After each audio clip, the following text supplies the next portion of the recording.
Assalamualaikum warahmatullahi wabarakatuh. Sabahul khair. Selamat pagi semuanya. Kaifa halukum? Apa kabar semuanya? Semoga Anda semuanya baik-baik saja di rumah ya. Nah, sekarang kita akan belajar pelajaran bahasa Arab. Namun, sebelum memulai pembelajaran, alangkah baiknya kita membaca Al-Basmalah terlebih dahulu. Bismillahirrahmanirrahim. Nah, anak-anak semuanya masih ingat kan kemarin kita belajar apa? Ya, kemarin kita sudah belajar tentang fi'lul madhi. Apa itu fi'lul madhi? Kata kerja yang masa lampau, kata kerja yang telah dilakukan. Nah, kemarin kita sudah belajar tentang fi'il madhi, dan sekarang kita akan belajar tentang al-fi'lu al-mudhari. Apa itu al-fi'lu al-mudhari? Coba lihat di bukunya, ada di halaman 34. Fi'lul mudhari itu, al-fi'lu itu artinya kata kerja, al-mudhari itu sekarang. Jadi kalau al-fi'lul mudhari itu kata kerja yang sedang dilakukan. Ya, fi'lul mudhari itu untuk kata kerja yang sedang dilakukan ya. Kalau kemarin kita belajar fi'il madhi tentang kata kerja yang telah kita lakukan atau yang masa lampau. Nah, sekarang kita belajar tentang al-fi'lul mudhari yang artinya kata kerja yang sedang kita lakukan. Ada di halaman 34, coba lihat di situ. Nah, dhamirnya yang kita gunakan ini hanya 6. Apa saja? Huwa, hiya, anta, anti, ana, dan nahnu. Yang kita gunakan dalam dhamir sini ada 6. Jadi fi'il mudhari yang kita gunakan juga cuma 6. Yang pertama, huwa. Huwa itu apa artinya? Ada yang tahu apa arti huwa? Huwa itu artinya dia laki-laki. Tahu kan dengan dia laki-laki? Nah, untuk dhamir huwa dalam fi'lul mudhari itu dengan yadhhabu. Nah, kemarin kita belajar fi'il madhinya. Kalau untuk huwa yaitu dhahaba, sedangkan kalau untuk fi'il madhi, fi'il mudhari'nya dhahaba menjadi yadhhabu. Kalau fi'il madhi yang kita rubah itu di belakang, atau bukan dirubah ya, ditambahnya itu di belakang kata. Nah, namun dalam fi'il mudhari yang akan ditambah itu ada di depan kata atau di awal kata dan di akhir kata. Coba kita lihat ya pada contoh di situ, ada di halaman 34. Kita lihat pada al-fi'il mudhari yang huwa itu yadhhabu. Ada kata tambahan di situ? Ya, asal katanya itu dhahaba. Dhahaba ini termasuk fi'il madhi dan juga termasuk dari asli kata.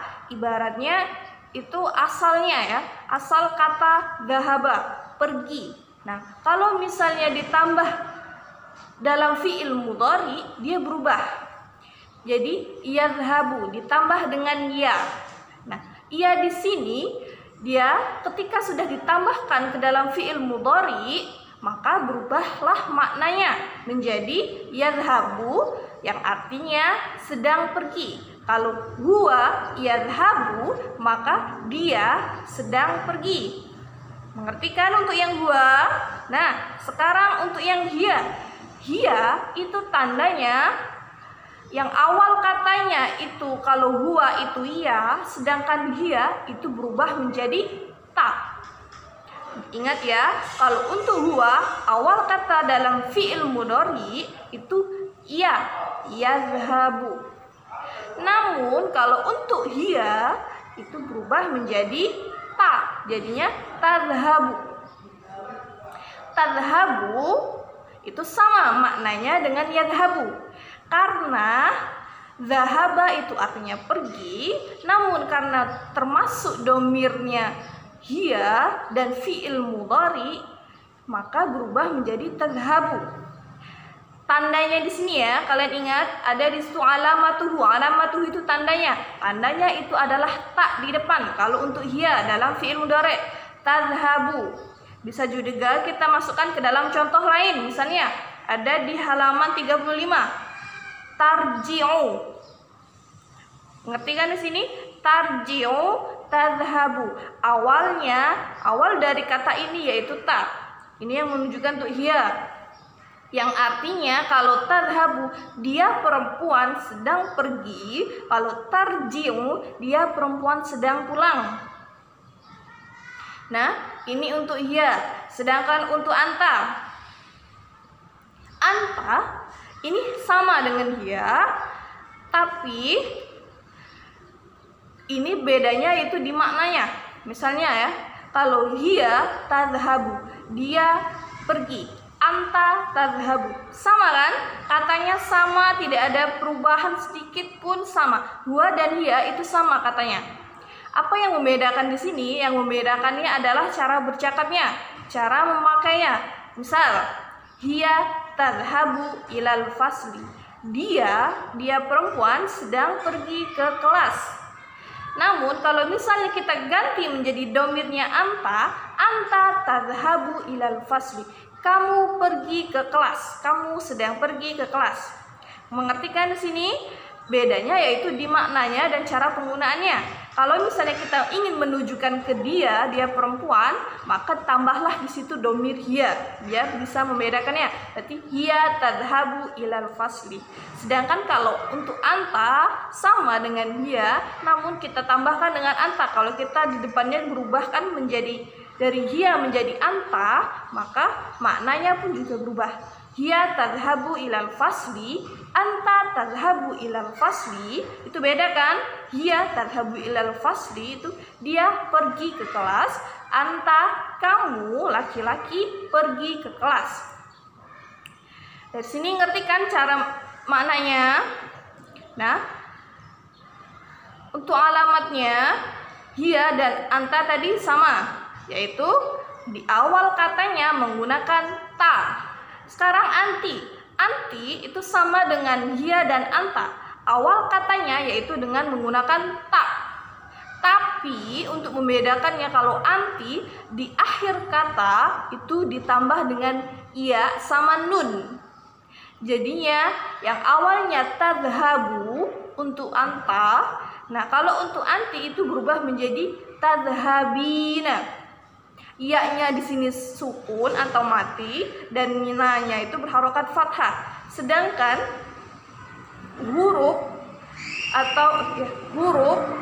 yang sebelum ya itu harus berharokat kasroh, harus dirubah menjadi kasroh ya. Ini sedikit sulit, tapi insya Allah kalian paham ya. Nah, kalau untuk anti itu hampir sama. Tandanya di awal itu ta, namun di akhirnya itu ditambah dengan ya dengan nun. Ya-nya sukun dan nunnya harus berharokat fathah. Nah, ini untuk yang ya-nya, huruf sebelum ya sukun itu harus berharokat kasroh. Ngerti kan? Nah, yang awalnya tadhhabu karena dia berubah menjadi anti, yang ditambah iya dengan nun di akhir, yang bu di belakang itu harus diganti menjadi kasroh, berarti tadhhabina. Kita contohkan ke dalam fi'il mudhari yang ada di halaman 35. Tarji'u, awalnya tarji'u karena ditambah iya dengan nun, kita rubah menjadi domir anti, itu menjadi tarji'ina. Benar bukan? Awalnya tarji'u, itu berharokat domah. Nah, kita akan rubah menjadi anti, harus diharokatkan menjadi kasroh, berarti tarji'ina. Nah, ini fi'il mudhari untuk domir anti. Sekarang domir ana adhabu. Nah, kalau ana ini awal kata dari fi'il mudhari'nya harus alif. Misalnya ya, di sini ada yang awalnya tadhhabu, di ta-nya dirubah menjadi alif, menjadi adhabu. Ana adhabu, saya sedang pergi. Ana arji'u, saya sedang pulang. Ngerti kan? Kalau untuk domir ana dalam fi'il mudhari itu yang awalnya ta itu berubah menjadi alif awalnya ya. Jadi azhabu bukan tadhabu. Kalau ana azhabu, ana arji'u, ana aktubu, ana ajlisu. Tahu kan artinya? Kita artikan ya. Ana azhabu, saya sedang pergi. Ana arji'u, saya sedang pulang. Ana aktubu, saya sedang menulis. Ana ajlisu, saya sedang duduk. Nah, ini untuk domir ana dalam fi'il mudhari. Dan sekarang untuk domir nahnu. Nahnu yang kita rubah itu ada di depannya ya. Ingat kan, alamatuhu, tandanya yang kita rubah itu di depan. Yang kita rubah yaitu dari a menjadi na. Jadi nadhabu, nahnu nadhabu, nahnu nadhabu, kami sedang pergi. Nahnu narji'u, kami sedang pulang. Nahnu naktubu, kami sedang menulis. Nahnu najlisu, kami sedang duduk. Nah, lihat di halaman 34, di situ ada penjelasannya. Setiap al-fi'lul mudhari atau kata kerja sekarang atau yang akan datang akan berubah huruf depannya sesuai dengan domir atau kata gantinya. Ingat, kalau fi'il mudhari yang kita rubah itu di depan, sedangkan fi'il madi itu yang kita rubah di belakang. Jadi fi'il mudhari yang kita rubah di depan ya, ingat. Penjelasan yang kedua, huruf depan pada al-fi'lul mudhari akan menjadi tanda yang tidak berubah atau tetap sama walaupun fi'il mudhari'nya itu berbeda. Ini maksudnya tandanya yang di depan, yang ya untuk huwa, ta untuk hiya, dan ta untuk anta dengan ta di awal dan ya sama nun di akhir itu untuk anti, dan alif untuk ana dan na untuk nahnu, tanda yang di depan itu. Nah, itu tidak bisa berubah walaupun fi'il mudhari'nya berubah. Misalnya kan, tadi sudah kita lihat contohnya yazhabu. Nah, itu iya-nya tidak berubah kan? Kita rubah menjadi contoh yang lain, kosakata yang lain, menggunakan kata kerja yang lain. Yarji'u. Nah, kata kerjanya berubah, fi'il mudhari'nya itu berubah, namun tandanya yang di depan tidak. Ini maksudnya ya yang kedua. Baiklah, mungkin sekian materi kita tentang al-fi'lu al-mudhari. Tolong dipahami dan dipelajari dengan sebenar-benarnya. Jika ada yang belum paham tentang al-fi'lul mudhari, nanti bisa tanya kepada ibu. Dan ini untuk pengumuman kalian semuanya, bahwa minggu depan kita akan ulangan harian untuk bab pertama. Kemarin kita belum ulangan bab pertama ya. Nah, untuk minggu depan kita ulangan harian bab pertama. Ulangan harian ini tulis di buku latihan saja, buku biasa kita, tapi tulis judulnya di situ ulangan harian tanggal sekian-sekian. Nah, untuk minggu depan kita ulangan harian. Tolong belajar di rumah dengan baik-baik ya. Untuk ulangan harian minggu depan yang kita pelajari hanya bab 1. Dan untuk pelajaran kita hari ini, kalian cukup memahami dan pelajari saja. Yang belum paham tentang al-fi'lul mudhari, nanti boleh chat langsung kepada ibu, tanya apa yang belum dipahami. Nah, sekian materi kita hari ini. Kita tutup pembelajaran kita hari ini dengan lafaz alhamdulillah. Alhamdulillahirabbil alamin. Wassalamualaikum warahmatullahi wabarakatuh.